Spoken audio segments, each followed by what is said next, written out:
नमस्कार, आप देख रहे हैं न्यूज पीआर और मैं हूं आपके साथ रुचिका राज। कोरोना की दूसरी लहर अब धीरे धीरे समाप्त हो रही है, यानी कि कोरोना संक्रमितों की जो संख्या है वो कम आ रही है।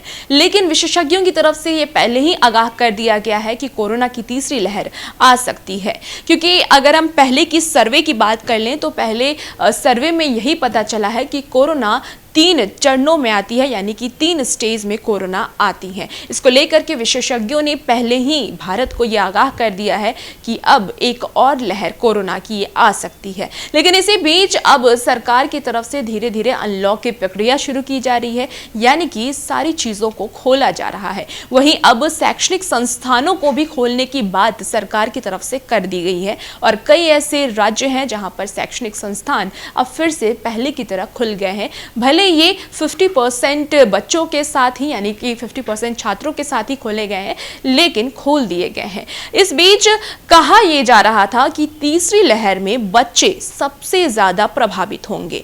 जहां पहली लहर में बुजुर्ग प्रभावित हुए थे, दूसरी लहर में युवाओं को कोरोना ने अपने चपेट में लिया था, वहीं तीसरी लहर में विशेषज्ञों का कहना है कि बच्चे सबसे ज्यादा प्रभावित होंगे। और वो इसलिए भी क्योंकि वैक्सीन जिस तरीके से लगाई जा रही है, वैक्सीन अभी तक बच्चों के लिए भारत में उपलब्ध नहीं कराई गई है।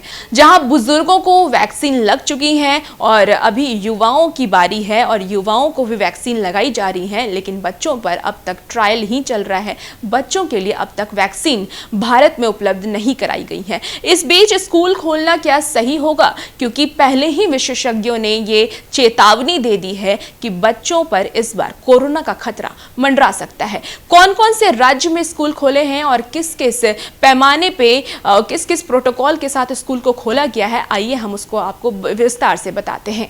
उत्तर प्रदेश में सभी ऑनलाइन क्लास की इजाजत दी गई है। राज्य में 1 जुलाई से प्रशासनिक काम के लिए स्कूल खोले गए हैं। हालांकि बच्चों को अभी ऑनलाइन ही क्लास करने के लिए कहा गया है।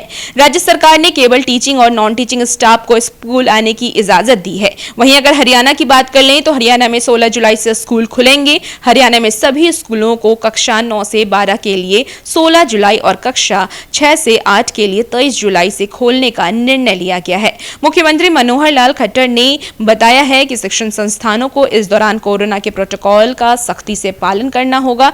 वहीं अगर हम महाराष्ट्र की बात कर ले तो महाराष्ट्र में 15 जुलाई से स्कूल खुलेंगे। प्रदेश सरकार ने केवल वहीं स्कूलों को दोबारा खोलने का फैसला लिया है जहां पिछले 1 महीने में कोरोना का एक भी केस नहीं आया है। राज्य में 8वीं से 12वीं तक के क्लास 15 जुलाई से खुलेंगे। सरकार इस मामले में फूंक फूंक कर कदम रख रही है। दिल्ली में भी 3 फेज में स्कूल खोले जाएंगे। दिल्ली में शिक्षा मंत्री मनीष सिसोदिया ने 3 फेज में दोबारा स्कूल खोलने के लिए कहा है। पहला फेज 28 जून 2021 से शुरू होगा। इसमें शैक्षणिक और छात्र ऑनलाइन जुड़ेंगे। इसके बाद 5 जुलाई से दोबारा चरण शुरू होगा। इस दौरान शिक्षक भावनात्मक और मानसिक स्वास्थ्य के लिए भी सहयोग देना शुरू करेंगे। अंतिम व तीसरा चरण अगस्त से शुरू होगा। इसमें कक्षा आधारित गतिविधियों पर ध्यान केंद्रित किया जाएगा। कक्षा नर्सरी से 8वीं तक वर्कशीट दी जाएंगी। मध्य प्रदेश की बात कर लें तो मध्य प्रदेश में स्कूल खोलने के फैसले अभी नहीं आए हैं। राज्य ने अब तक स्कूल खोलने का कोई भी फैसला नहीं दिया है। पहले 1 जुलाई से स्कूल खोलने की तैयारी थी, लेकिन बाद में मुख्यमंत्री शिवराज सिंह चौहान ने इस बात से इनकार कर दिया।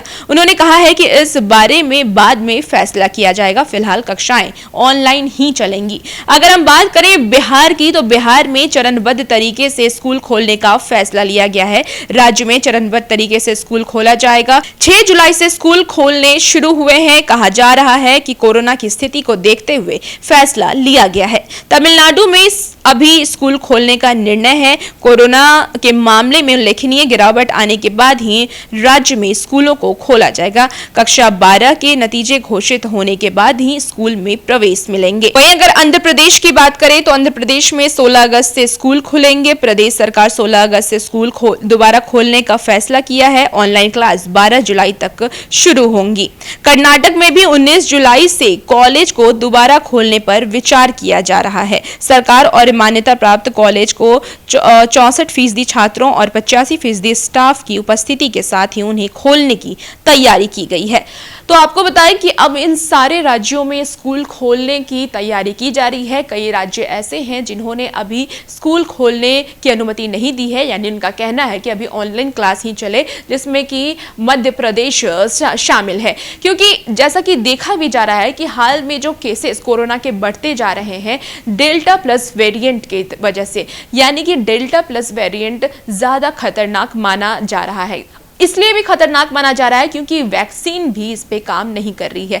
कई सर्वे में ये पता चला है कि जो लोग वैक्सीन लिए हैं उन्हें भी डेल्टा प्लस वेरिएंट से वो कोरोना संक्रमित हो रहे हैं। तो कहीं ना कहीं खतरा और बढ़ेगा, ऐसा अनुमान लगाया जा रहा है। अगर आप सावधानी नहीं बरतते हैं तो कोरोना के चपेट में आप एक बार फिर से आ सकते हैं। इसलिए न्यूज़ पीआर हमेशा से ही आपसे ये अपील करता है कि आप लोग मास्क का इस्तेमाल करें, सोशल डिस्टेंसिंग का पालन करें और सैनिटाइजर का भी इस्तेमाल करते रहें। और अगर बात रहे स्कूल खोलने की, तो स्कूल को भी अब धीरे धीरे खोला जाएगा। इसलिए बच्चों से भी ये अपील है कि आप लोग भी जो भी सरकार के द्वारा प्रोटोकॉल दिए जाएंगे उसका पालन करते रहिएगा। जैसे जैसे स्कूल खोले जा रहे हैं अल्टरनेटिव डेज पे और 50% बच्चों के साथ, तो वैसे वैसे आप स्कूल जाइए और मास्क लगाना मत भूलिए और सैनिटाइजर का इस्तेमाल करना मत भूलिए, क्योंकि स्वास्थ्य अगर अच्छी रहेगी तभी आप अच्छे से पढ़ाई कर पाएंगे और अच्छे से अपनी शिक्षा कंप्लीट कर पाएंगे। तो इसलिए इन सब बातों का ध्यान रखिए। और सब ऐसे ही तमाम अपडेट्स के लिए हमारे साथ बने रहिए और देखते रहिए न्यूज़ पीआर। नमस्कार।